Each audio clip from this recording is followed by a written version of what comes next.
But now I don't see those cobbles and curbs. I don't hear the blues anymore.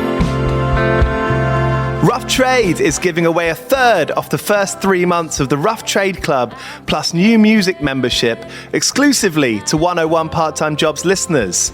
Become a member of Rough Trade Club New Music and you'll receive the Rough Trade Album of the Month straight to your door every month on exclusive vinyl pressing with exclusive bonus material. Club members have received exclusive pressings of albums from Sufjan Stevens, Sprints, The Last Dinner Party, Julie Byrne and Over Mono, just to name a few, this past year alone. Sign up using the promo code CLUB101POD and you'll get the Rough Trade Album of the Month, English Teacher's excellent debut album, This Could Be Texas, on exclusive Galaxy Gold for a third of the usual price. Here's English Teacher on a recent episode of 101. How many opportunities do you get to write a debut album and have all of this, sport behind us? I don't know, I really like the idea of holding the bar as being like classic songs. You only get one shot at a debut. Don't want the album of the month but still want all the benefits? Sign up to the standard tier using Club 101 Pod and you'll still get the first month free. You'll also get free shipping on all orders, 10% off the bar and on secondhand vinyl in store, and exclusive access to sold out Rough Trade events. So don't hang around. Go to roughtrade.com/club and sign up with the code CLUB101POD. That's CLUB101POD and claim money off the album of the month, English Teachers This Could Be Texas, today. This offer's available to UK residents only.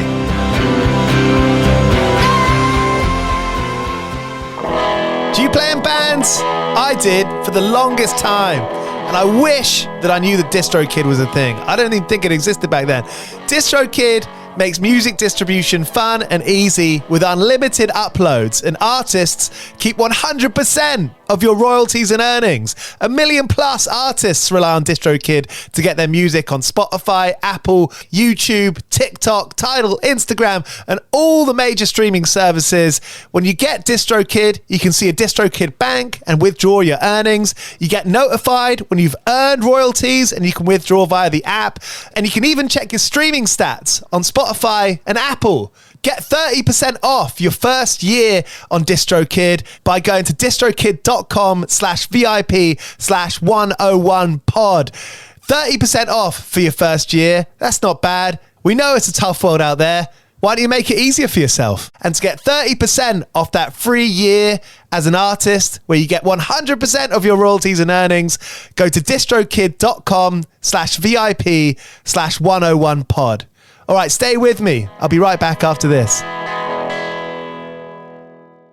Hey there. If you're anything like me, you've struggled to get in shape and lose weight. Here's a tip that'll change your life fast. It's called Body, a fitness and nutrition program that helps me own the morning and focus on my healthy habits first thing. Here's how easy it is. Every day I wake up, drink a Body nutrition shake, and then I do a workout on the Body app right in my living room. The trainers are amazing, and all I have to do is follow along. Before most people even get out of bed, I'm already done and ready to crush my day, and the results have been incredible. If you're ready to own your morning, Body has a special deal for you. Be one of the next 500 people who go to Body.com, and you'll get 65% off a full year's access to over 120 top-rated programs, from cardio to strength and even yoga. I know you'll love Body as much as I do, but if you don't look and feel better, they'll give you your money back. So don't wait, because the sooner you get started, the faster you'll start seeing results too. Just go to Body.com. That's BODI.com to own your morning and your health. All right, you're listening to 101 Part-Time Jobs with me, Giles Bidder. It's where I speak to bands and artists about what it's like trying to prioritize music, trying to make playing, writing, recording, touring, producing, all of those different jobs that come along with the seed or the main nucleus of your idea, what that all means to try and live that on a day-to-day basis. And on today's episode, we've got Blom, the Dutch band, led by Pip herself, just released their third album, Bobby. Really great sound, really imaginative melodies, great lyrics. We talk about lyrics and what it's like to write in a different language on this episode. And yeah, just a really great feeling. One of my highlights last year was going to see Blom at the Islington Assembly Hall, and I remember kind of looking around mid-gig and just enjoying and appreciating the feeling of the room at that time. Yeah, Bobby, it's out now on Heavenly Recordings. Go and pick it up. You can find it on Heavenly Recordings web store, at Pip Blom's Bandcamp, and you can catch them at some in-stores and gigs this week. Bristol, Liverpool, Edinburgh, and they're heading back to Amsterdam, but they'll be back next spring touring in the UK. So if you missed them this time, you have another chance to catch them then, which I highly recommend. Cheers for listening to 101 Part-Time Jobs. If you enjoy this episode, enjoy this show, or please press subscribe. Those subscription numbers really help me keep getting more brilliant and excellent guests like Pip Blom and like some of the ones we got coming up. Tomorrow we got Buck Meek from Big Thief. Then we've got Fiddler on Friday and Snail Mail next week. So lots to look forward to. And when you click that subscribe button, that bell, then you get notified as soon as they go live. You can also rate and review the show. All of that stuff is massively helpful. If you're able to do that, thank you. Before we get into the episode, I'm going to speak with Rebecca from the band Eka, who's also a brand ambassador for Ampolo, which is a practice at home app. It's getting to the end of wedding season, so if there's anyone out there who's been playing in a wedding band, about to play in a wedding band, and needs to get their chops up on a Paul McCartney bass line where he doesn't play the same thing twice, Ampolo is the app for you. The one wedding I played as a larger band, I remember I actually messed up my Spotify account because of it. Ampolo would have been a lifesaver. Yeah, you could hear it back, hear yourself play it, and that probably has, that definitely has that kind of subconscious impact of being like, yeah, I can do that. If I did it then, I can do it again now. Exactly, yeah. You're not having to run over to your laptop the whole time, set up a new recording channel, all that kind of stuff. That's Ampolo. It's free. You can download it from the App Store now. Happy practicing. All right, you're listening to 101 Part-Time Jobs. Here's Pip Blom. 101 Part-Time Jobs. It's still a bit of a struggle, financially, because it's you actually need to earn quite a lot of money to be able to pay yourselves a normal wage. I would say. I think we're all still below minimum wage. But I guess when it has been a dream of mine for a long time to do it full time. So when you do really want that, you think it's easier to make it work as well. And then Tender and I are in the position that we can still live at home, and we live very comfortable at home. So we've got our own floor. Nice. Yeah, my mom and dad bought this house ages ago for I don't think you'll be able to buy any house at the minute for that small amount of money. So they made a really good decision, and then now we're all here, and it's really fun because my boyfriend, who is in Personal Trainer, that's also a band, he lives here as well, and then Tender's girlfriend, who is a musician as well, she's called Lena Hessels, she lives here, so it's this big music household, which is just really nice. But I guess when I was around the age of 19, I was looking for more friends who enjoyed music, and I always thought if I start a band, then maybe I can find those people. So that's kind of how it started, because I had friends, but they were into really different types of music, more dubstep and drum and bass, and less indie rock, I guess you would say it like that. Guitar music. Yeah, guitar music, exactly. So I started the band, and then it happened all quite fast, I would say. We've never been a massive band, but still, we could play lots of shows, and especially the first album, people seemed to be really excited about it. So that was kind of when we felt whoa, we get to travel the world and also be able to earn some money with this, and not everything goes into paying for the tours, but we can even pay ourselves a little bit. And then I started doing my maths, and I'm not really good at that. But then every time we would calculate to see if we get fees that are this amount of money, then we can pay ourselves that amount of money. That's it. Yeah, and the fees that when you're doing the math, and you can see you don't have to earn 20,000 euros for one show in order to be able to pay yourselves, then it made it more and more like doable, I guess. Like it felt like maybe one day we can live off this and we don't have to work part-time jobs. But at the minute I do have a part-time job, for example, but I don't really mind. I like working, so that's fine. Yeah. Hey, there's a few things in there that I want to immediately talk about. Like the first, I think one of them's being that when you really want to do something, you know, you'll kind of make it work no matter what. Yeah. And I suppose that gets to a dangerous point where you're doing something and you keep on losing money. Yeah. So having that kind of smart voice on your shoulder, there's a balance there, right? Between having like the adventurous mind and having the smart mind. Yeah. And I mean, I guess like when you start to, like when you really don't have any money, you spend it all on being a musician, because that's quite expensive. Then you get really stressed as well. And I guess that's always the point where I'm like, okay, I don't want to be stressed the entire time. Like that's one of the reasons why I wouldn't move to London, for example. Like I would love to live there, but I think it would stress me out, like how much money I would need to make to be able to live there. That's it. But then like, as long as you're not too stressed, I think it's fine to work a bit on the side as well, like combine it with other things. It can also be healthy not to spend all day, every day in the music scene. Especially as writing songs, that's not something that you do in that kind of admin, same kind of mind as playing in a band. No. Writing songs is like, that sounds about a bit earnest saying it, but it's about living, isn't it? It's about you know, exploring life. And when we talk about part-time jobs, I mean, there are some jobs that can be quite fun. You know, I feel like this is a dangerous conversation, right? Because so many people have to work to feed their kids and to pay their rent.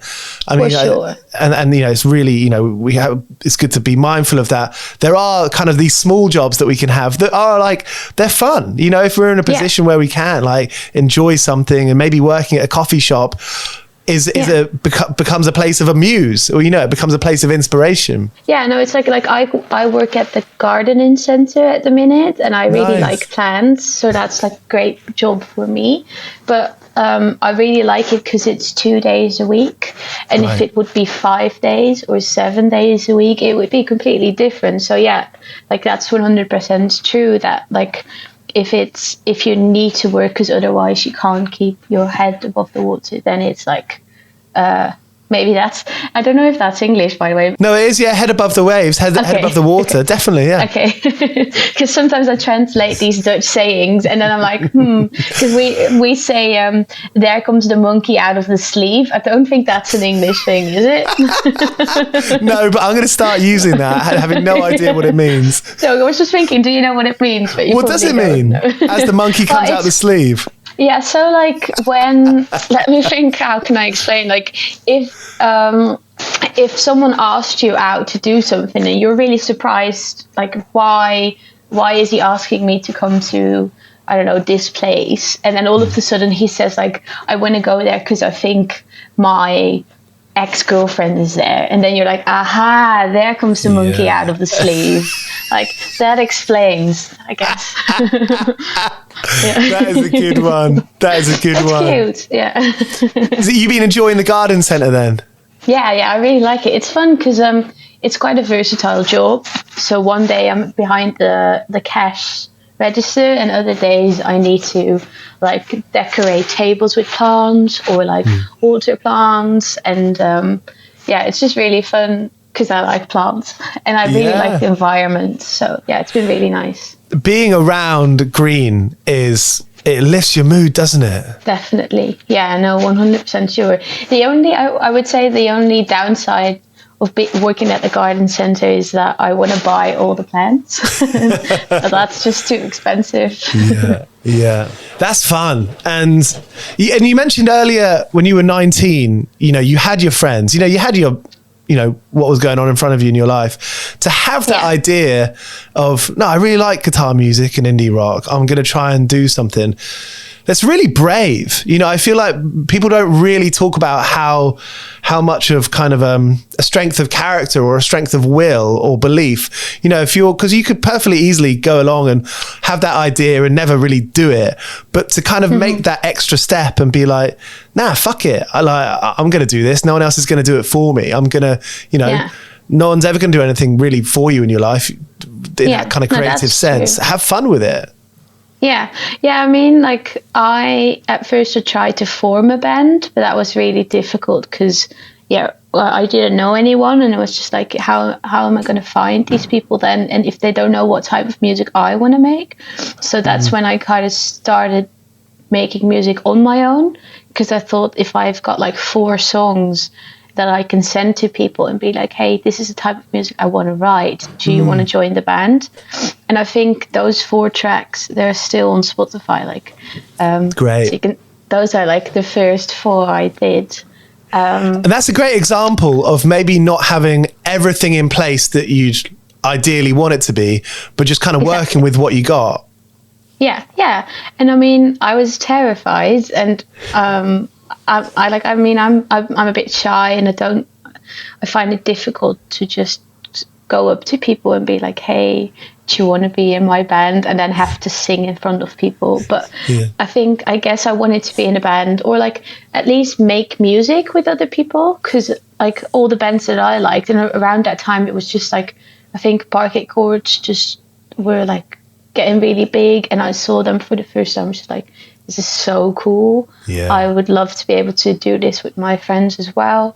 I felt like I needed to try and find those people. But I mean, also, like, you have to keep in mind that it's probably not going to work out like straight away. So it's going to be difficult as well. That's it. Oh, well. When I moved to a new town when I was sort of 14, 15, and I saw the Punks hanging around in the town centre, and I was like, I need to be friends with them. I didn't, you know, looking back now, it's kind of funny because I can't really explain those feelings of seeing those people and being like, I want to be friends with them. I want to be in their gang. What they're doing is really fun. I'm already, you know, at the time I was really into ska punk and some, you know, good punk rock and a bit of hardcore as well. Yeah. And I was like, these are my people. Like, music at that age, and ever since, it's like music kind of defined my life. It's funny how it happens. Yeah, and it's also funny that because someone listens to a type of music that you straight away assume that they're nice people. That's like, it's quite crazy, but it does kind of work, I guess. I don't know. It's a good start. It's a good start, and then you'll meet someone who's an asshole, and then you think, okay, not everyone is nice. Yeah, exactly. It's good to remember that. Yeah, but sometimes you need like a first topic to talk to people about, and if that's music, it makes it really easy if you know a lot about the type of music. Yeah, absolutely. Yeah, going to a gig on your own can be quite an intimidating thing. Yeah, for sure. But what kind of walking up to someone and saying nice t-shirt or I like this, maybe it seems a bit cringy at the time, but ultimately if it comes from a nice feeling, that's all it is. Yeah, exactly. Yeah, it's fine. Like, And sometimes people wear really cool t-shirts. Just like, my favorite band is Mikachu and the Shapes, and they're not really a big band, but sometimes so that's like, not a lot of people know them, and if I ever see someone wearing a Mikachu and the Shapes t-shirt, I would definitely say something about it, because I'm a big fan. So that's always, it feels like you're bonding straight away, I guess. Yeah, it's funny how it provides that kind of new platform. Yeah. Definitely. Do you remember the first time that Blom felt really comfortable as a band, you know, as a kind of as a unit where you're like, you know, we're practicing regularly? Because here's the other thing, you know, going from that, what we're talking about, that kind of period of time, to becoming, you know, a unit that practices once or twice a week, and it becomes part of your schedule. I find that really interesting, because you become your own boss, don't you? And you start being like, okay, I'm going to have fun, but I'm also taking this, you know, seriously maybe, but like, you know, constructing it, you know, so it works. Yeah. Well, I guess it took quite a while, because the first 2 or 3 years we rotated band members quite a lot, and that felt a bit like are we ever going to find a group of people that want to do this full time, and that we all think are good enough, or that it works together. But then I think like a month before we went to record Boats in the studio, that's when Derek joined the band. So then we were with Derek, Chini, Tender and I, and that's when it really felt like a proper unit. So it has been like that for a couple of years now, and now recently everything has changed again, of course. But in the beginning it was just like some of us were studying, and that was really difficult because then your priorities are different, I would say. But then at the same time, it was just also really fun. So it didn't really feel like a big issue that it wasn't always easy, I guess. And I also had to learn everything. Like, I'd never been in a band. I didn't know how to communicate with other people about music. So I guess it was good that we had some time to get that straight. And for me to be able to feel confident as well. I mean, I'm still not really confident, but at least I kind of know how to say stuff a bit better than I used to. I hope, at least. It's growing. You know, everyone's growing. There's no there's no linear way, or there's no like levels that you get to, and you've unlocked that achievement. It's always learning, isn't it? Yeah, definitely. And like especially with making music, it can feel so vulnerable. So you really need to pay attention as well if you want to criticize someone, how you're going to do that, and if you are allowing someone else to give you critique as well, or straight away be like, no, I wanted to do it like this, and not even listening to someone else. Like it's quite a learning curve. No one teaches you how to do that, do they? No. That's ace. Hey, I mean, Welcome Break was my introduction to Pip Blom, and seeing you at Islington Assembly Room was amazing. That album is so great. Listening to Bobby now, and it's brilliant. And the first thing that stuck out to it, and it's on the first track, and it's kind of scattered throughout the record, is when you're talking about this person, about how they're always in this room, this kind of maybe invisible person. To me, that's like the voice of, or the way I read it, the way I read it is that's the voice of anxiety, maybe, or that voice of telling you not very nice things. That's true. I mean, I always find it difficult, like, and I think everyone has got that in some sort of way, that you're trying to live your life, and I guess trying to do it in the best possible way, try to be nice to other people, but also not completely lose yourself. But that you're always struggling with your brain criticizing your behavior, or like the next day, all of a sudden you realize that you said something in some type of way, and then feeling this massive amount of guilt or shame. And classic. I mean, I just find that really annoying.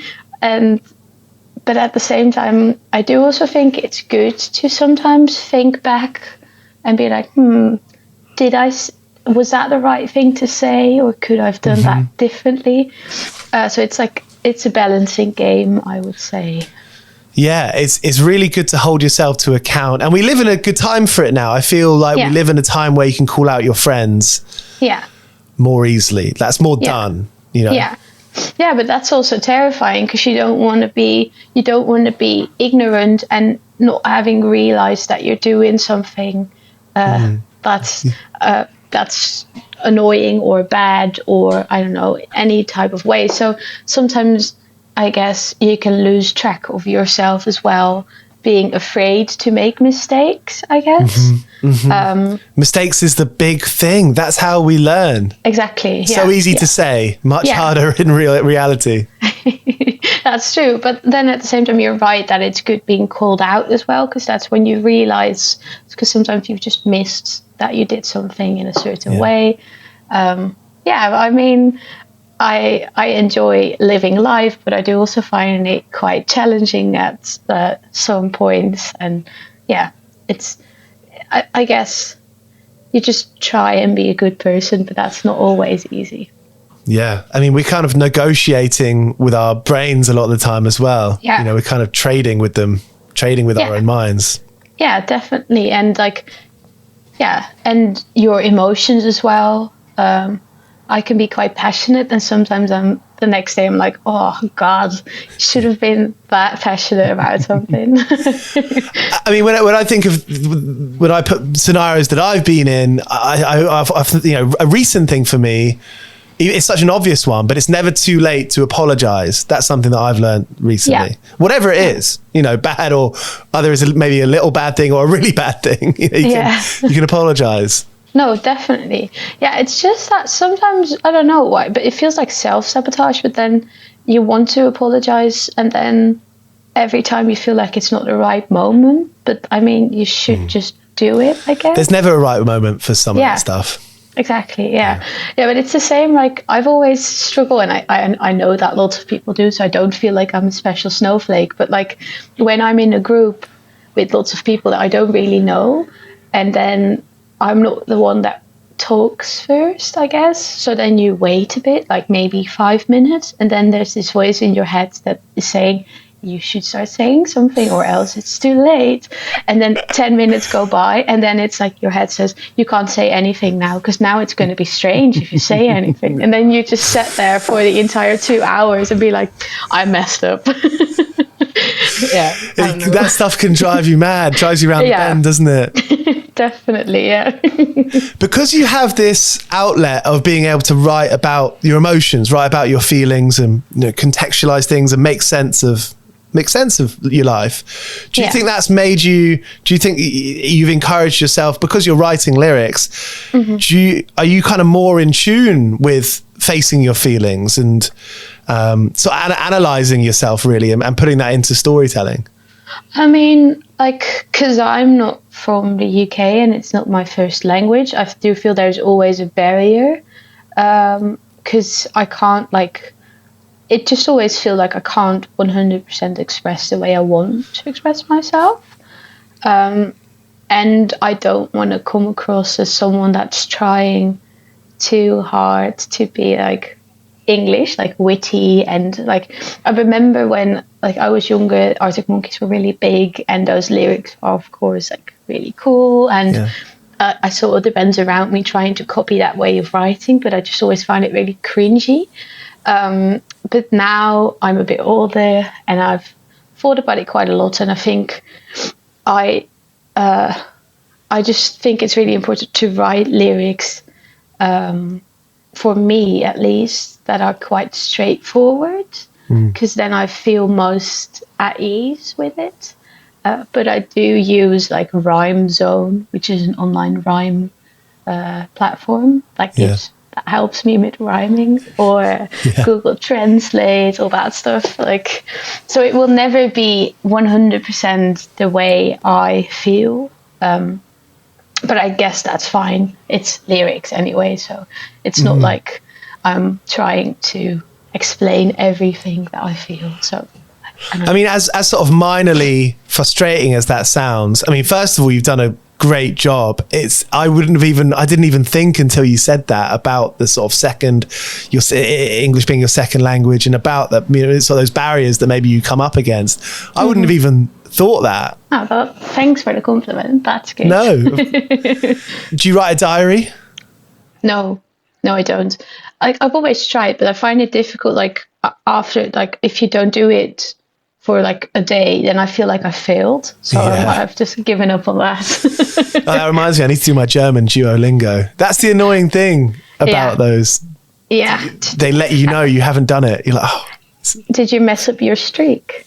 Well, I don't really know. I don't really understand it. And also, I don't really pay attention to the streak. Okay. And I've got that thing that a friend, Dave will message me being like, congratulations. And I'm like, fuck off, Dave. I'd love to speak with Dave. I'd love to text him. But on Duolingo, I don't care. Yeah.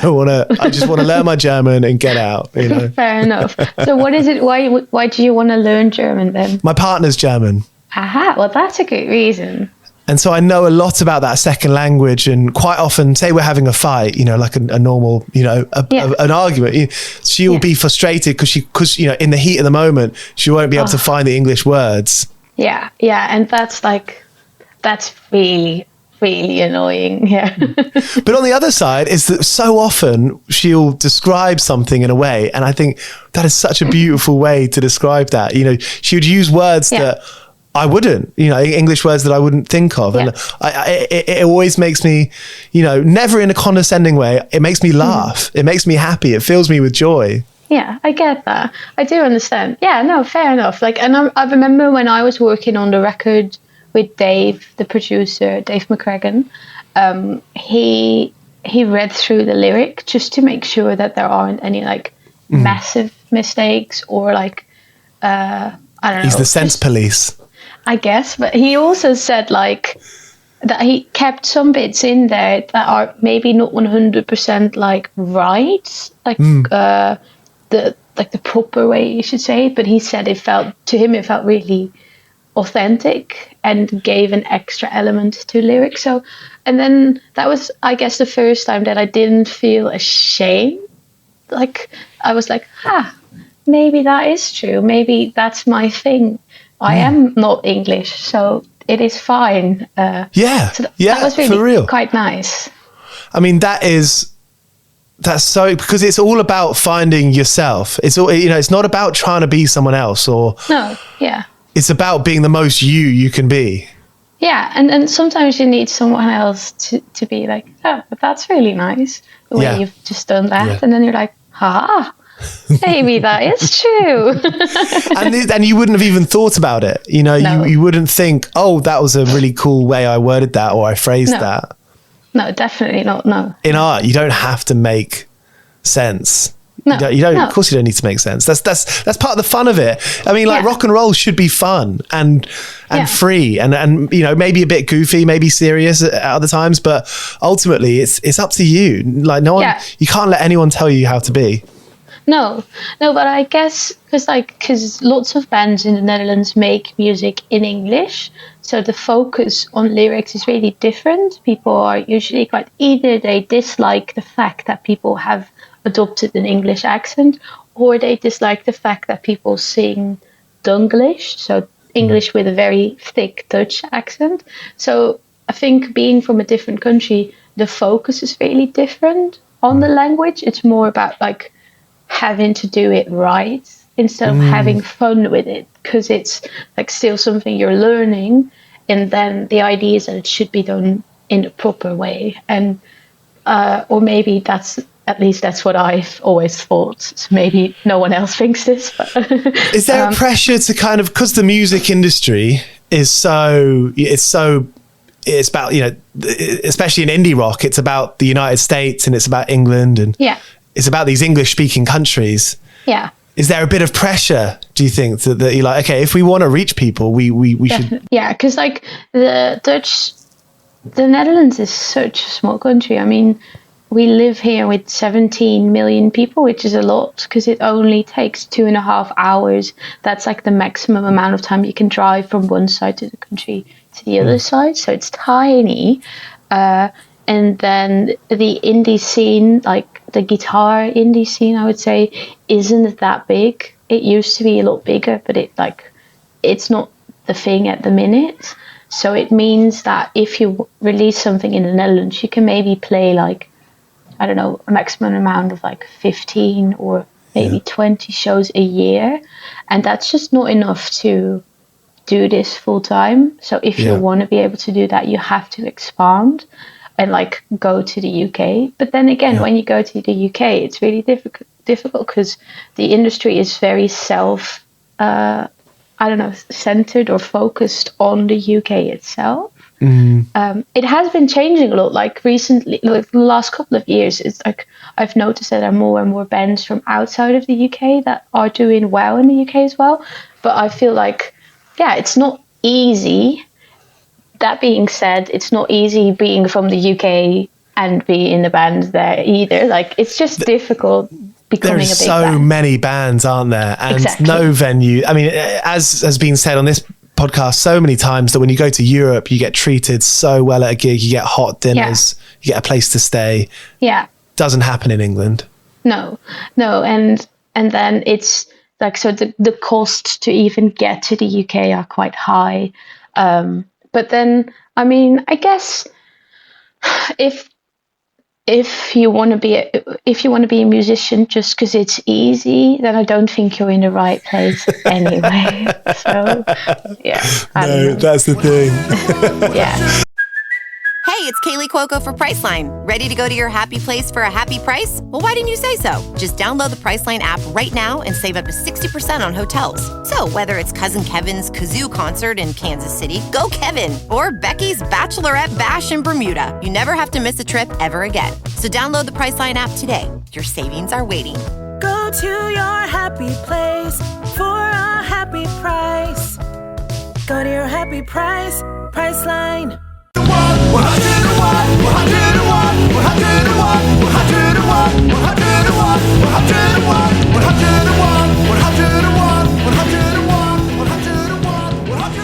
Pip, most of the full-time jobs I've had, I've not been very good at.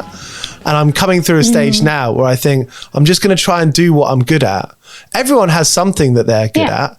Like, if you can somehow, like, the work is to work out what that is. You know, that's the challenge, right? Sometimes. Yeah, for sure. Yeah, and it takes time, but that's fine, because if everything goes right, then you live like 70, 80 years. So you can take your time as well to figure out what it is that you're good at. Definitely. And that ties us neatly into talking about jobs, because for so many people, I mean, at least half of our lives, I mean, in a big way, jobs do kind of provide us with some kind of identity. And I find that really interesting, because we live in a time now that we're kind of told, we're in that generation, right, where we're told that we can do anything, we can do whatever we want. That doesn't make it easier, because there's too much. We don't know where to start. Yeah, definitely. What kind of side hustles or even full-time jobs have you had since starting the band or before? Well, I've had quite a couple of different ones. So I used to babysit a lot. Well, I guess that's when you were like the age of 12 till like 18. Wow. So they got you early. 12 years old is early to start working. You're a responsible teenager. Well, I just wanted money. I wanted to buy stuff. I would say I was greedy.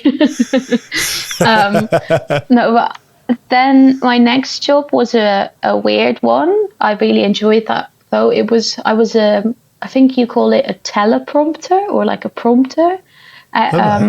So that's the one. If you watch a TV show, it's usually like on the news. When the presenter needs to read stuff, they look at the camera, and there's someone that is in charge of the speed of the letters. And I was the one like twisting that button to make sure they could read it at the right speed. That's really funny. Yeah, no, and it was at a sports channel, and I don't really care about sports, but it was actually quite fun to be behind the scenes of like a show and see how that all works. And it was also like, it was quite a job with big responsibility, because you could mess up the whole show if you made a mistake with the spinning wheel. Like, you get on news bloopers. That's one of my favorite things to watch on YouTube is news bloopers. Yeah, well, I got lots of them. I was like 18, and everyone there was like, they did that for a job.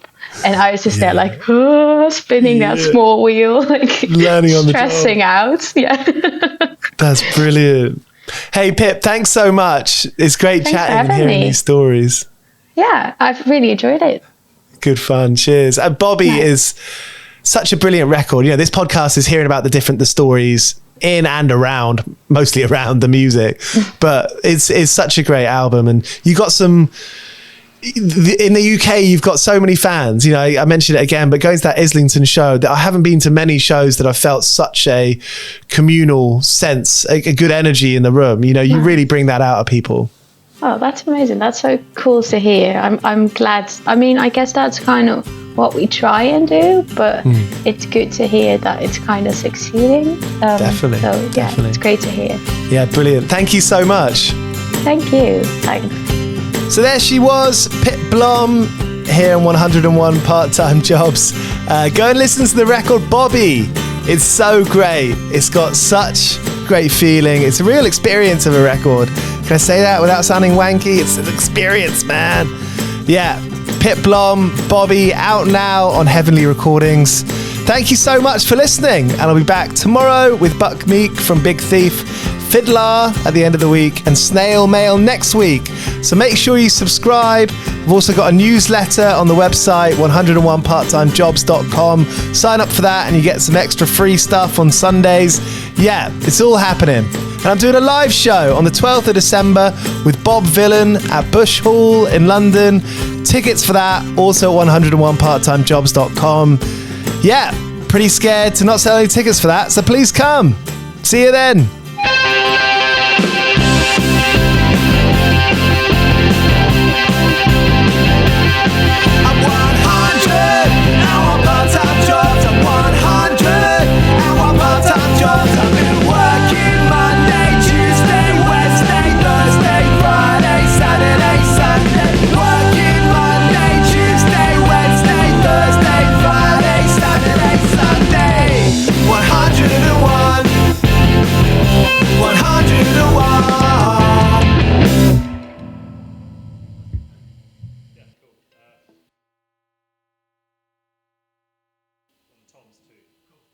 With Lucky Land Slots, you can get lucky just about anywhere. Dearly beloved, we are gathered here today to... Has anyone seen the bride and groom? Sorry, we're here. We were getting lucky in the limo and we lost track of time. No, Lucky Land Casino, with cash prizes that add up quicker than a guest registry. In that case, I pronounce you lucky. Play for free at LuckyLandSlots.com. Daily bonuses are waiting. No purchase necessary. Void where prohibited by law. 18+. Terms and conditions apply. See website for details.